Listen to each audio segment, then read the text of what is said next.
plan? I think this is the smartest plan, actually. I think this is a much better plan than rewarding people for hiring minority coaches or having something like the Rooney Rule where minority coaches get an opportunity to be interviewed, because they will continue to have or be able to make the statement that we interviewed and X coach was more qualified or such and such coach was the most qualified coach for the position. And me talking to many minority coaches, especially last year throughout the coaching cycle, this was the one solution, maybe not necessarily the way the NFL put this in, but this was the one problem that they all spoke to me about, was about the pipeline.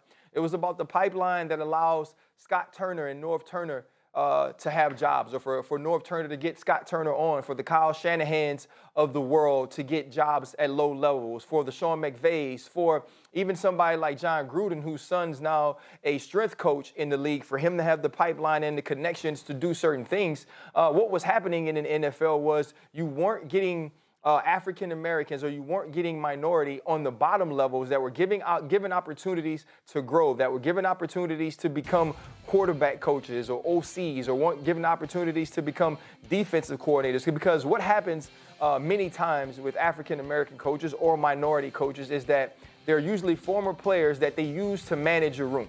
It's a wide receiver room that's full of African Americans, that's full of black players. And instead of a coach having to deal with those players from a personality standpoint, from a relationship standpoint, they put someone in that room that has played the position, that can relay what things are going on, but more than anything, be able to deal with those guys. And it's not necessarily seen as an intellectual hire. It's not necessarily seen as a developmental hire. And so I believe doing something like this. Now, I also believe that some people are going to be like, you know what, screw those picks. I don't really care. I don't have to develop or do anything to get people to that point. But at least this is an initiative that says, you know what, there is a value in that. That is something that is missing. And I think just the simple acknowledgement that the pipeline isn't the same, that the pipeline isn't fair, that African American and minority coaches aren't treated the same from the bottom up is very important from an awareness standpoint. So hopefully these measures put in will help some of these coaches grow. This is a good idea, but I need to point out how pathetic it is that you need to reward teams with draft pick compensation to help themselves. Look at the list of so-called minority or non-white or Anglican candidates, coaches in the league. Mike Tomlin, one of the all-time great coaches, never had a losing season, even last year without his quarterback, right? Ron Rivera, better than average coach. Look what Flores is doing in Miami. Last year, is this the worst team of all time? And this year already, look where they are. It reminds me when the color line was broken in 1947 with Jackie Robinson in the major leagues. You know what happened? They say the color line was broken. It wasn't like the league was integrated. You had a few black players. You know who they were? All-stars from the Negro Leagues. All-stars. And still, there were plenty of all-stars from the Negro Leagues who weren't in the major leagues, but were better than so many major leaguers. When you have to incentivize teams to help themselves, what does that mean? It means there's no incentive to do it now competitively. The NFL has created a situation with a salary cap, with parity and all this stuff, right? Where there's very little incentive financially, in fact, for an owner to try to win the Super Bowl. Really, he's going to make money any which way. The equity is going to increase in the team. The TV deal is going to be great. That's really more dependent on the market than anything. No, why does he have to do his best to win? And what it shows up in is hires, right? Like, if 75% of the league is African American, then you would assume that from the coaching ranks, you're culling from, 75% should be African American, right? Wouldn't you say? Why would you want to exclude, even if it was only 50%, why would you want to exclude half the population from a pool half as small? You are likely to find half as many good candidates for the job. And yet teams can operate this way, whether it's conscious or unconscious bias along racial lines. Teams can operate this way because there's really no incentive for them not to. They're not competitive enough. Their own personal feelings and how a candidate makes them feel or reminds them of themselves is more important to them than winning. To the point that, forget about social justice for a second, all right? Let's just talk football. to the point that the league has to say, we'll give you 2 good draft picks if you would even just put an African-American coach in the pipeline? Yeah, it's a good idea, but it's sad commentary. Stephen A? Well, there's no disagreement here. The fact of the matter is that that's exactly what the case is, Max.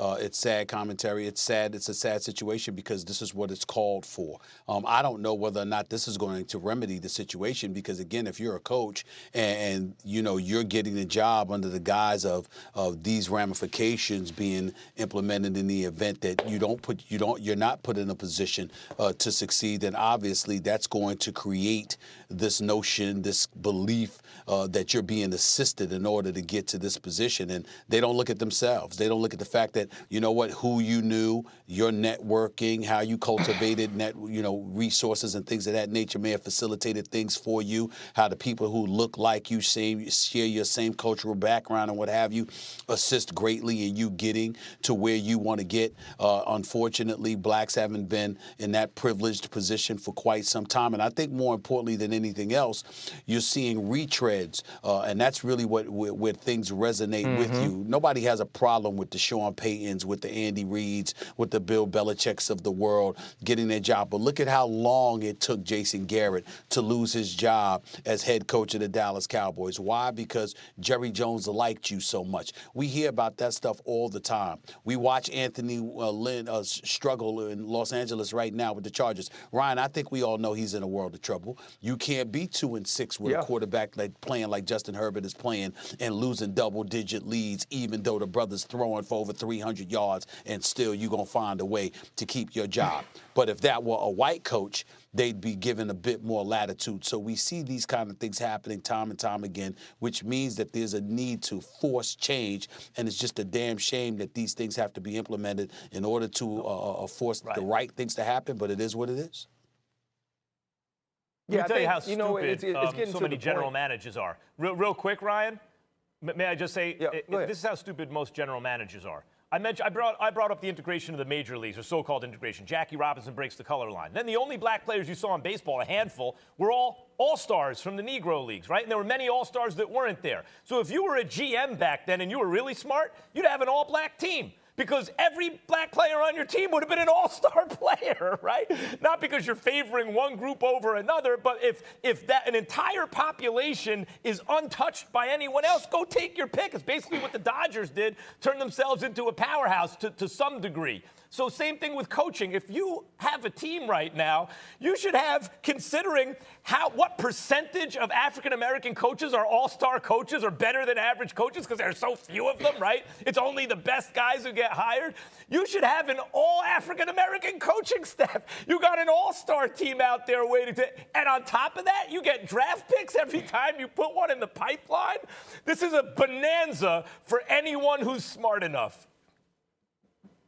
Yeah, and I think when you look at this, obviously the commentary is sad, but we all understand what it's about. We all understand what it is. And so it wasn't necessarily for me to talk about the commentary or talk about the state that we're in, but look at what these guys have to go through also when they get the job. If you look at a guy like Anthony Lynn, because I know a lot of times you get the comment, why don't they just go out and hire African-American coaches? It's because they understand that they have to win. And because that pipeline isn't built a certain way, some of those coaches haven't gotten those opportunities. They can't go out and hire a fully black staff just to be so guys have jobs. They can't go hire coaches that they worked with sons and different things like this. And so when you look at what Tony Dungy was able to do with the Jim Caldwells, with the Herm Edwards, with the Mike Tomlins, those are the type of things that we need to see done. And I believe that this pipeline can help that, where it doesn't have to be an African-American head coach to do it, where you could be someone like Bruce Arians, who I feel truly believes in this and believes in development and believes in the pipeline and believes in even